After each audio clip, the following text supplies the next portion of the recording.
How you guys doing today? It's great to be here. What do you think of our new location? You know, I think we're going to grow out of this room pretty quick. That's okay. That's good problem. Very exciting week this week. Yeah. Of course, the Brewers. Amen. Malika baptized. Fantastic. You know, we have a few visitors here from the Chicago church.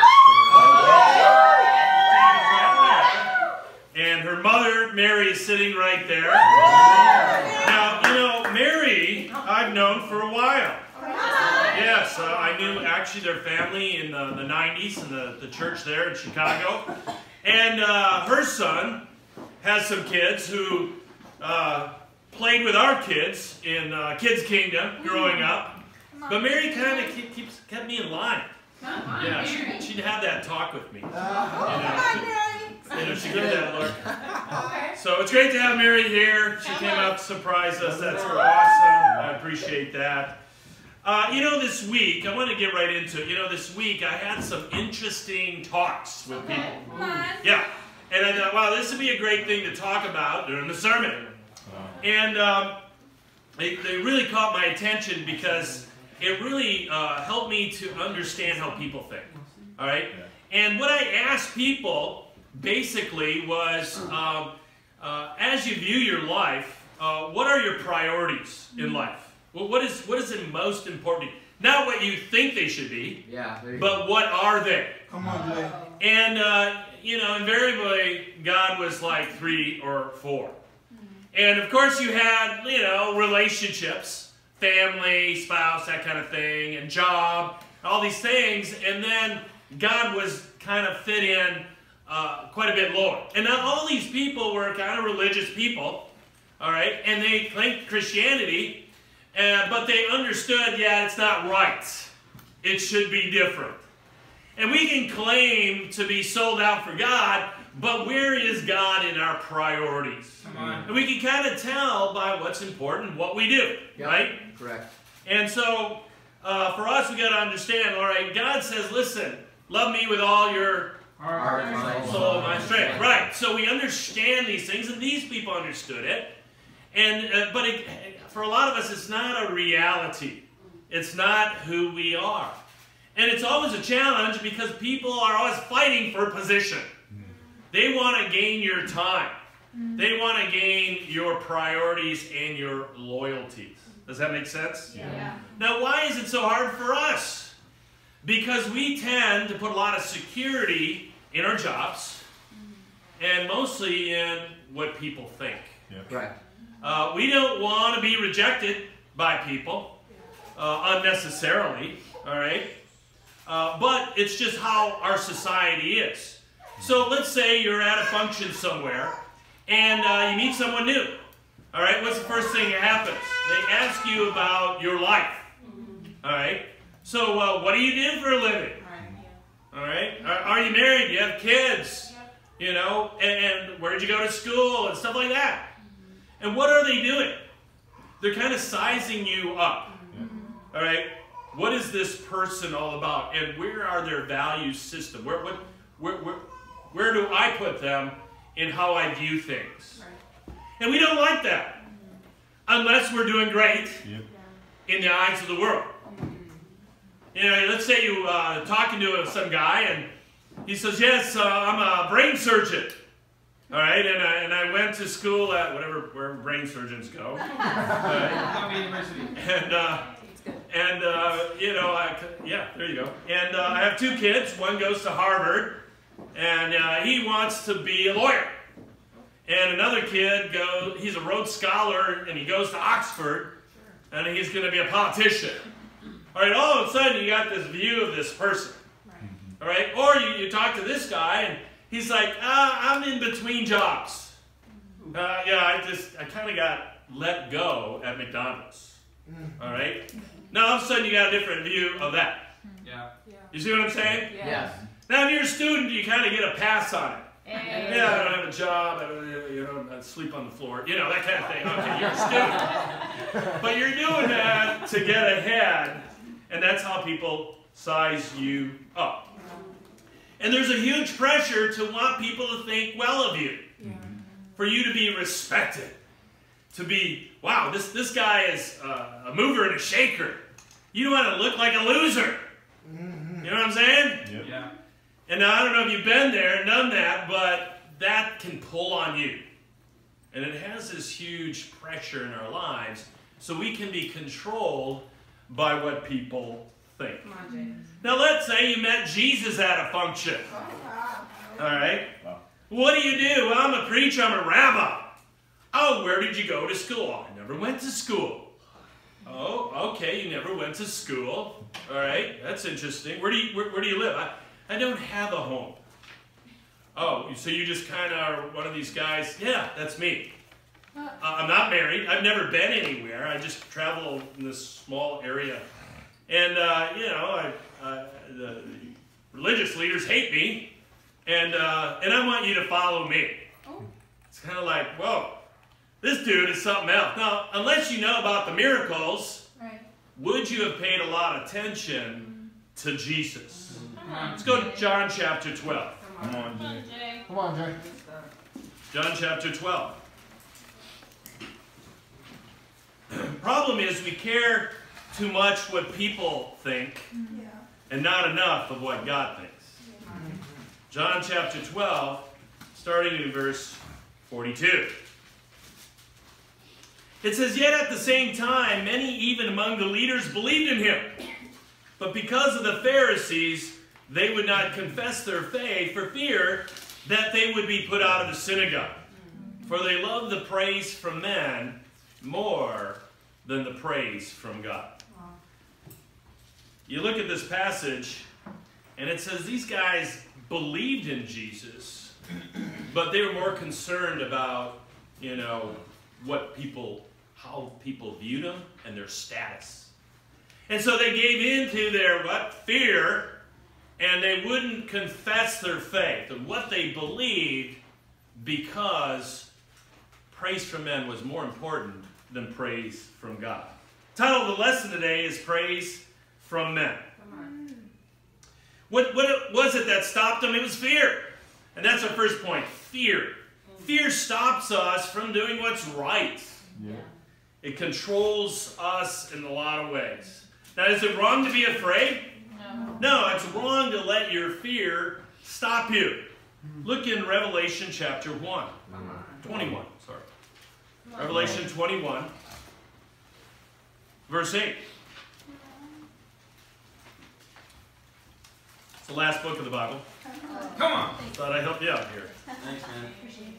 Chapter 21, verse 8. "But the cowardly, the unbelieving, the vile, the murderers, the sexually immoral, those who practice magic arts, the adulterers, and all liars, their place will be in the fire lake of burning sulfur. This is the second death." Well, this is an intense passage here, and you look at how he lines up where he puts cowardice right in there with a murderer. Yeah. And God views it that way because what happens is you allow your fear to control you and stop you from doing what's right. And it affects other people. Why? Because we love the praise from men more than the praise from God. Therefore, we will be a coward. Nothing awesome about being a coward. Nothing inspirational. You know, you never have somebody, yeah, I'm a coward. You know, it's just not, people don't boast about that kind of thing. Right. In fact, it will destroy your self-confidence. Because you allowed yourself and you gave into the things of the world to stop you from doing what Jesus would do. Yeah. It's called peer pressure. Remember the teen years? Yeah. Yeah, you know, you're in high school. And you want to be accepted. You want people to like you. You don't want to be weird. Which, you know, amen. You don't want to be weird. And so you will conform to doing the things people do. Even though you totally disagree with it. But you do it to be accepted. You guys getting where I'm going here? Yeah. In fact, you'll do things that are very wrong to impress, to be accepted. Especially for a guy if a woman is involved. Yeah. All right? Yeah? Or maybe vice versa. to try to impress and get that attention. And of course, you get a lot of trouble. You know, you do something stupid at school, you pull a fire alarm or something that's really cool, and of course, you get a lot of trouble that way. Oh, no. Yeah. And many fights start because of that. You get a lot of fights because you don't want to look like a wimp. You don't want to, you know, be categorized as someone who's weak. Yeah. And that's our society. Yep. That's just it. And I was in numerous fights just because of that reason. Wow. I got into one fight one time, and I was in a school, and this guy just kind of swung me around and hit me in the face. Oh. They'll do that in high school. Is that unique? I mean, and of course I went and got some of my buddies the next day, and we came over, and it was in a different school, by the way. Yeah, and of course we got into the fight, and my friends freaked out, started swinging at the teachers, and it just went bad from bad. And I remember coming to the principal, and he's like, "What are you doing? What are you thinking?" I'm like, "That's it. I wasn't thinking." Wow. I will think next time. No. You know, of course I got kicked off the bus and all sorts of stuff. But we do stupid things because of fear of rejection, fear of failure, fear of what people think. That wasn't Jesus. And he calls us to change. Now, a lot of people get into serious trouble. A lot of drinking, a lot of drugs. And then people get in car accidents and die because it's cool to drink. It's cool to get high. But you remember those days when you felt that peer pressure? I don't know about you guys, but you're talking with some new people and you're hanging with them and they start passing a joint around. And you're watching, what am I going to do? I'll excuse myself. I'll go to the bathroom. Well, you can only do that for so long. Only can keep that. But what if you're in a car or something and they start? What if there's that girl that you like and she does it? And so you give in to those fears. And then, of course, you regret it later. Right. And God wants to rescue us from those kind of interactions. Right. But it is because of the pressure. Then you get older, and you know, you would think you would change, but then it's just different things. Yep. Yeah. To keep your job, you will lie. You will fudge the numbers. You will feel the pressure because people will put it on you. Why? Because they're afraid too. Yeah. And so the question is, you know, how much is your integrity worth? What are you willing to do to be accepted by men versus by God? Look at Luke chapter 12. Luke chapter 12. And there's a number of other reasons why we do things. Let's look at one. Luke chapter 12, starting in verse 13. Now, we could go into a lot of things. You know, Shane talked about dressing nicely, and we do that to be accepted. You know, I was talking to one individual who was sharing about how they had bought Jordans for, how much? A couple hundreds of dollars to be accepted. Was it Jordans?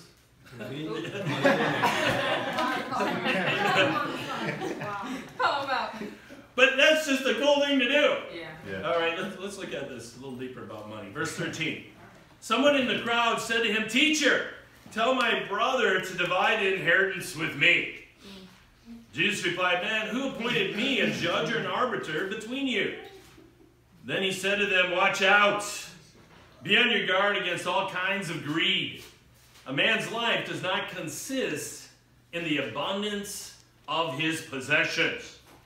And then he told him this parable. The ground of a certain rich man produced a good crop. He thought to himself, "What shall I do? I have no place to store my crops." And then he said, "This is what I'll do. I'll tear down my barns and build bigger ones. And there I will store all my grain and my goods. And I'll say to myself, you have plenty of good things laid up for many years. Take life easy, eat, drink, and be merry." But God said to him, "You fool.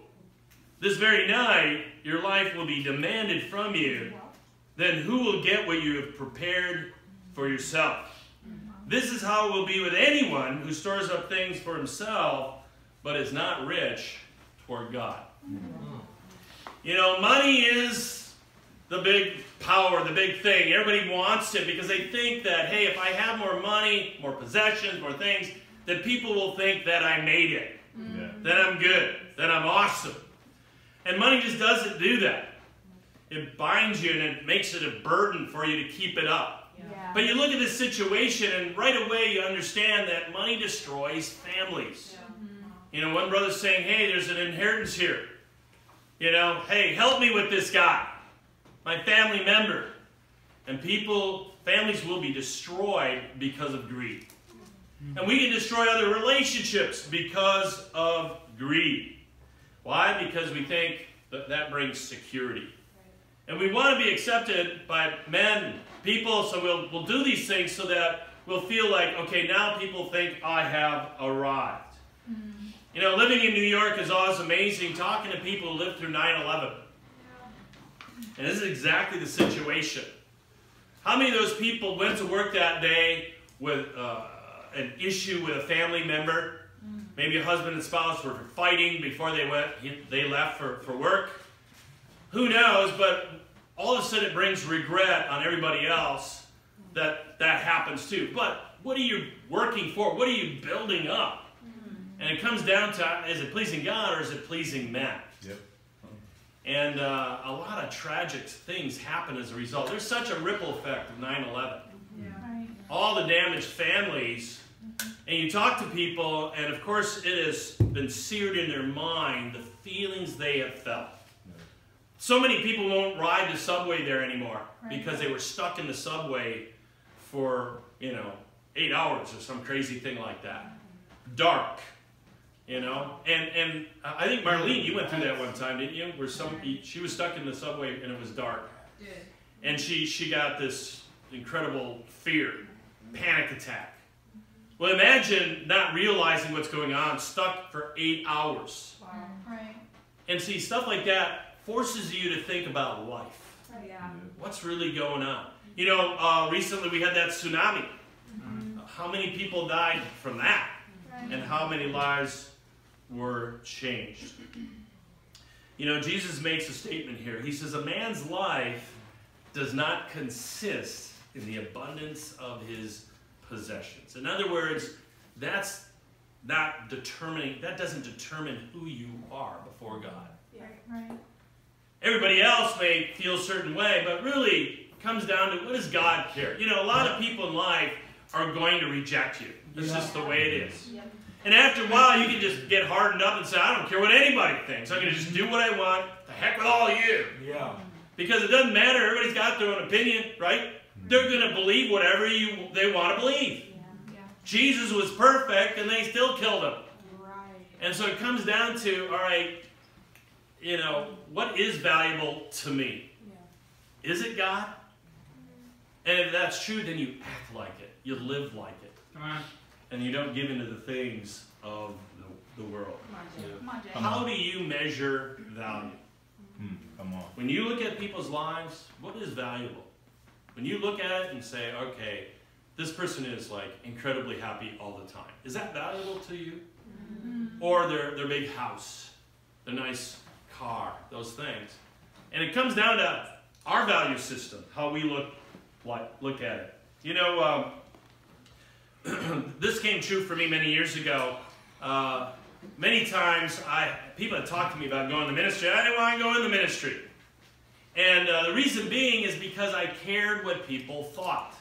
In my mind, the only people who became ministers are people who couldn't do anything else. Okay. That's how I viewed it. Come on, Jay. Anybody can sit down and listen to people's problems and throw a few scriptures and hug them and you're good. That's how I looked at it. Anyways, one time I was at my grandmother's funeral, and I'd gone in the ministry, and my uncle was standing in line for the food and stuff, and he turns to me and says, so what are you doing now? And I said, I'm in the ministry, full-time paid minister. And he gave me the look. Oh, great. And he just kind of turned. And I was like, ah! That's the thing that bothered me. And then I realized, why do I care about that opinion? Right. Why would that pull me down? Right. Come on. And see, that's the stuff that stops us from doing what's right. And it's a self-focus versus how does God view me? Come on, Jay. When you're controlled by what others think, you're not free to be yourself. Come on. You can't just do what's right. There's a fear to stand up and do what's right for fear of rejection. And that's exactly what the Pharisees did. The cowardice destroys your confidence. You know, there's a lot of people hurting out there. And a lot of times we just don't want to share our faith because we're afraid of the rejection of what people might say. So we make the decision for them. You know, I just want to hold up a few people here. The mission team coming here is awesome. Right. You know, when it comes to money, people, you know, have a hard time. They look at you like, are you crazy? You came here, you got rid of your job, you didn't have one, you came here. Right. I think about Darnell.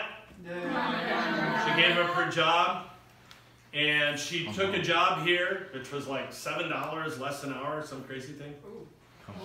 $11. Who's counting? $11 less an hour what she was making before. Why? Because she cared more about the praise from God than the praise of man. Come on now. I think Stefania, same thing. Yeah. Yeah. She took on a job, you know, a lot less paying, same thing. I think about Maritza, working at the Mayo Clinic. That'll preach. You'll be able to talk about that for the rest of your life. That's It's awesome and amazing. I think about Victor Montano. You know, he went to New York. He was full-time staff in Chicago. Went to New York, and he washed windows. Now, New York has high buildings. You know, you drop your phone, it's over. You can kill somebody. Okay, that's just how it is. But it gets windy up there and cold, and you know. But he's willing to do that because he cared more what God thought than his family. Come on, Victor. I'm sure his family thought he was insane. Jocelyn Mora. Is it Mora anymore? Oh, there's a story behind that. I'm glad you asked. So she wanted to go to New York. Really bad. I want to go on the team. I'll do whatever it takes. And then she said, I will wash floors if I have to. And you know what she did? She washed floors. But you see, God blesses any time you make that stance to put Him first. And so, she's no longer Jocelyn Mora. She met a man, got married, our very own angel. But God wants to bless us. God gets fired up when we take that step of faith. Now, you look at their lives, do they look like they hate their lives? No, they're fired up. Yeah, come on. And that's point number 2. Faithful and fired up. Look in 2 Timothy chapter 1. See, it's the opposite.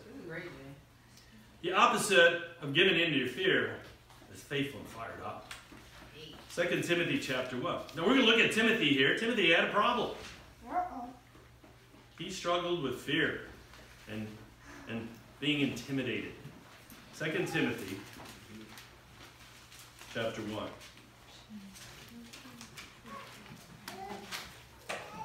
Come on, Jay. Starting verse 3. And now Paul is writing this to him, and now Paul's in prison writing this, all right? He says, I thank God whom I serve, as my forefathers did, with a clear conscience. As night and day I constantly remember you in my prayers. Recalling your tears, I long to see you, so that I may be filled with joy. I've been reminded of your sincere faith, which first lived in your grandmother Lois and in your mother Eunice, and I am persuaded now lives in you also. For this reason I remind you to fan into flame the gift of God, which is in you through the laying on of my hands. For God did not give us a spirit of timidity, but of power and of love and of self-discipline.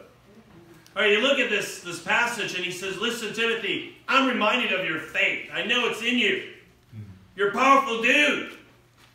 But he says, hey, listen, you can give in to timidity. You can be fearful. And that's what happens. Now, Timothy is leading a church, I believe, at 35,000 people, and he's a young guy. That'd be a little intimidating. Right. Yeah. All right? But Paul understood it. He says, listen, remember, he says, the faith that you have to do what you've done before in the past and how God has worked through you. He said, I've seen it in your grandmother. I saw it in your mother. I see it in you. He says, you're faithful. Hang on to these things. The temptation is you get into the battle a little bit and things start happening around you and you can give in to your fear and stop being so powerful. He says God did not give us the spirit of timidity. Come on. Okay, so who gives us the spirit of fear? Satan. Yeah, Satan tempts us with it all the time. That little thing in your head. Hey, it's going to go bad. What are you doing? What are you thinking? Are you crazy? Stop it. And it gets us to stop because we give in to the fear. You know, in 1 Timothy 1:11, you don't have to turn there. Paul tells Timothy, he says, don't let anyone look down on you because you're young. And see, that can be very intimidating. It can cause you to back down because you're afraid of what people think. Once again. And you want to please people, and then you can back down. But it doesn't matter how old you are. Now you can be old, and you can say, oh, young people aren't going to listen to me. They think I'm out of touch. So it doesn't matter. Age isn't an issue. What's the issue? It's your faith. Are you fearless? No matter what you do, you can inspire whoever you're with because of your faith. It'll preach.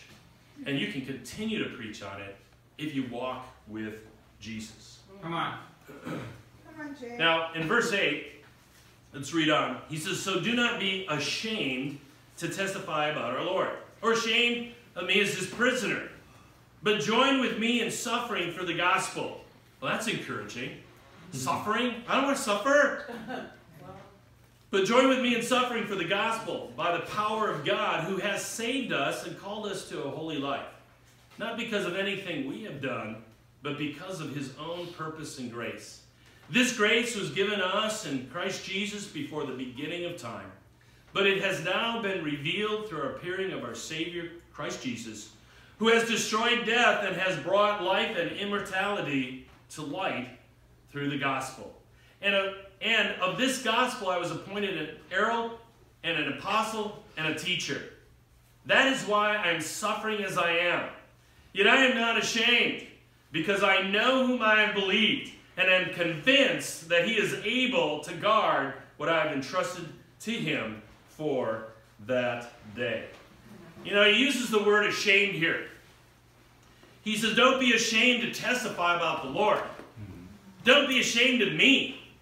And Paul later on says, I'm not ashamed. Why? Because I know whom I believed and am convinced that he is able to guard that which was guarded and entrusted to me. The whole idea here is, are you ashamed of God? You know, it's challenging because you think about relationships. And you say, if I hang with this person, that's what it was like in high school. I hang around with this person, will they make me look good or will they make me look bad? Yeah.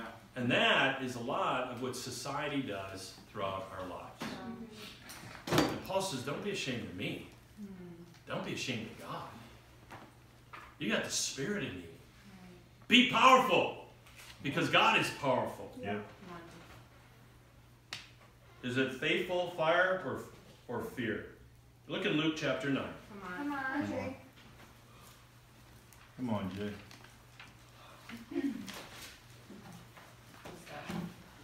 I looked up the word ashamed. To be unwilling or restrained because of fear of shame, ridicule, or disapproval. It goes right in the line of what we're talking about. Yep. Jesus had something to say about being ashamed. Look in verse 21. Luke 9:21. Jesus strictly warned them not to tell this to anyone. And he said, the Son of Man must suffer many things and be rejected by the elders, the chief priests, and the teachers of the law, He must be killed and on the third day be raised to life.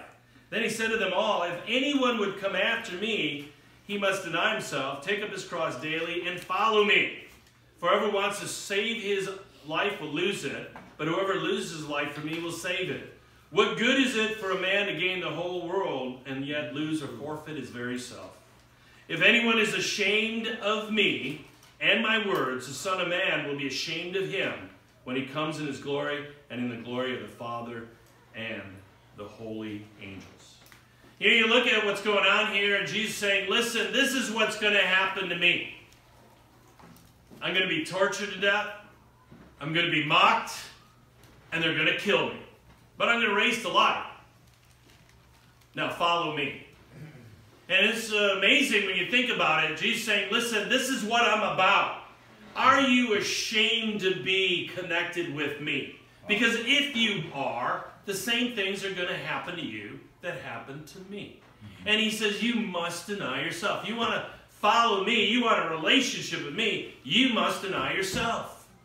You can't be a coward and pull back because people suffer. Right. And it's only selfishness that stops you from doing it. Yep.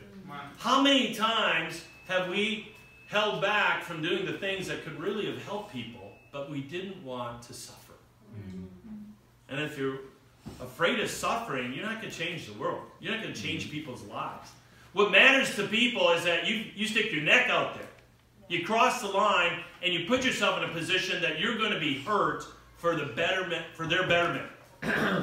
That's the difference. That's what changes the world. That's the cross. And he says, you must deny yourself. It's not an option. It doesn't say you must be willing to. It says you must do it. You must carry your cross. You need to crucify sin. You got to carry the burdens of the world. He says, hey, this is what I'm laying out. Otherwise, you can just kind of sit. You can come to church and you can do nice things, but if you're going to walk with me, this is what it's going to take. Yep. There's a difference. The walk is the difference. And the walk creates conflict. And if you're ashamed of me, you won't engage in it. Right. You'll give in to your fear, and you'll be a coward. He goes on, he says, whoever wants to save his life will lose it. You hang on to those things that you think are going to protect you, you're going to lose it. Eventually, something's going to happen. But whoever loses life for me will save it. And Jesus says there's a major difference. It's opposites. It's a decision to give up your life. And he goes on, what good is it for a man to gain the whole world and yet lose or forfeit his very self? A lot of people have a lot of money.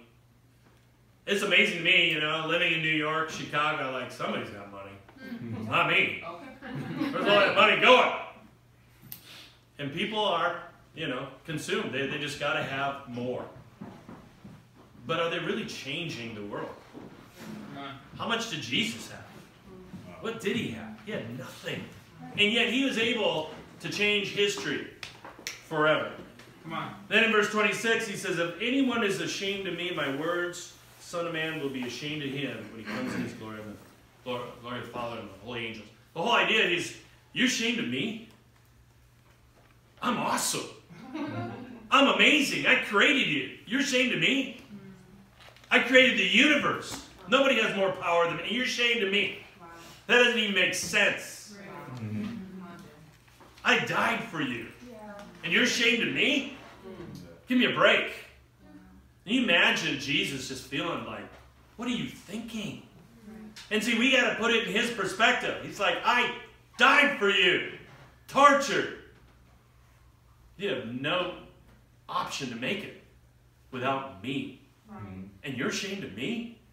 Yep. And so when we go out and we share our faith, we stop because we're afraid of him and his words. And it's easy to do. You know, imagine if you're at a function and you see someone you know, and you're like, hey, hi, and they act like they don't know you. That's what we're doing to Jesus. How's that feel? Wow, they just dissed me. You know? Yeah. And yet we do that to God. You know, I remember when I first started studying the Bible, I knew I was a mess. I needed a lot of help. I was like, show me, teach me. And I remember sitting in the cafeteria. I was on campus, and this guy was teaching me, and a girl I knew came up. Jay, how you doing? I haven't seen you well. And I instantly went like this. Great. Yeah. I didn't want her to know that I was studying the Bible. Wow. Even though I knew I needed a lot of help. Yeah. And what it dawned on me is, that's my problem. I care too much what people think. I love the praise from men more than the praise from God. And I just disowned Jesus right there. It was very convicting. It's seared in my mind. I remember it very clearly. Now, can you imagine how the person who was sitting across me, what they thought? Dude.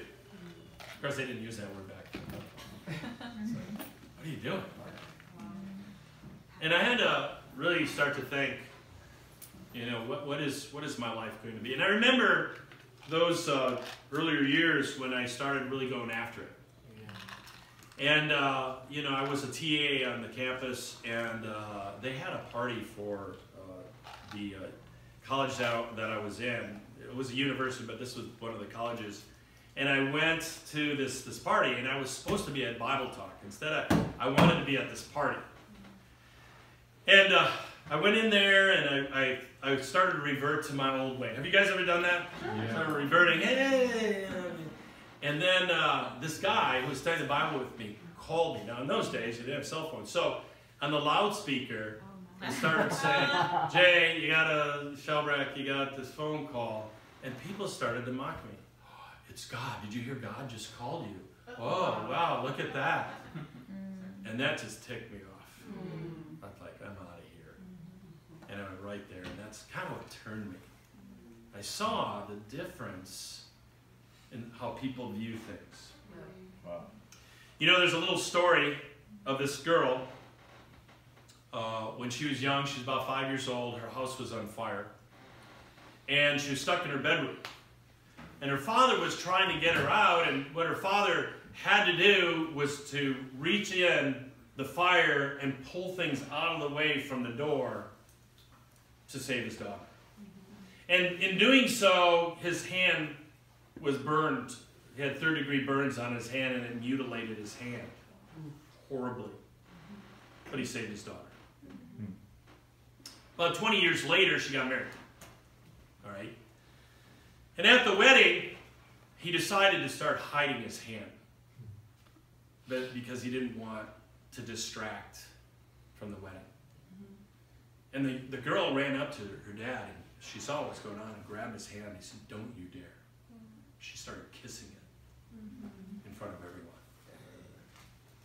And you think about what that communicated. I'm not ashamed of you. This is a symbol to me of love. And that's the cross. God says, you're ashamed of me? What do I got to do for the relationship? So why do we honor God? Because we believe. Paul said, hey, I know whom I've believed in, and I'm convinced that he is able. Does that define you? Do you know who God is? Are you convinced that he's the answer for everything? If not, you just need to find out, because there is an answer. There is a truth. Grab a hold of whoever brought you today. Study it out. Learn. Because this is too powerful not to change the world. Right. Let's look in Acts chapter 4. Come on, Jay. Come on, Jay.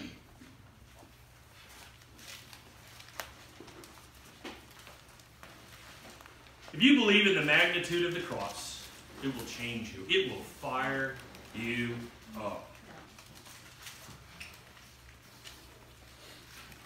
You know, we got to look at Jesus, and we got to really evaluate who he is. Was Jesus ashamed of you? No. Was he ashamed of the leper? No. Prostitute? No. Tax collector? No. That's Jesus. And Jesus is like, I'm not ashamed of you. I want to know you. Look in Acts 4, verse 7. They had Peter and John brought before them and began to question them. By what power or what name did you do this? Peter, filled with the Holy Spirit, said to them, rulers and elders of the people, if we are being called to account today for an act of kindness shown to a cripple, and are asked how was he healed, then know this, you and all the people of Israel, it is by the name of Jesus Christ of Nazareth, whom you crucified, but whom God raised from the dead, that this man stands before you healed. He is the stone you builders rejected, which has become the capstone. Salvation is found in no one else, for there is no other name under heaven given to men by which we must be saved. When they saw the courage of Peter and John and realized that they were unschooled, ordinary men, they were astonished and took note that these men had been with Jesus. Let me ask you this. Did Peter desert Jesus? Nope. Yeah. Yeah. The apostles desert Jesus Yeah. when he needed him the most? Yeah. Yes. Yeah. They were ashamed to be with him because they knew that they possibly might suffer also. Mm-hmm. But that's not Peter's spirit here. Right. Nope. That's not what we see here. Wow, there's a radical change. Why? Because their faith was taken to another level. There was the resurrection. Mm-hmm. Couldn't deny the power of God there. Couldn't deny what they've lived through and what they saw and the changed lives. And they decided to take a stand. And they said, Jesus, Lord. And I'm going to fight his battles for him. And I'm going to do it fired up. And he says, we're being called on account of helping a cripple? Are you kidding me? And they laid into the Pharisees. That was pretty intense. Pretty bold. And it says they took note that they had been with Jesus. Because that's how Jesus is. Would they say the same about you and me? Wow. Wow, I can tell you're a Christian. You're bold. You don't care. You stand up for what you believe. Do you love the praise from men more than the praise from God? That's the closing question. I'm going to close with a challenge also. All right, this week, I want you to take a daily note. This will be a good exercise, guys. How many times you did things to please men, Whoa. and how many times did you do things to please God that day? You know, I believe we can have an incredible impact if we have the faith. That we have a fired up faith. That we don't let our fear stop us. And we can change Milwaukee. We can change Wisconsin. We can change the world. Amen. Amen.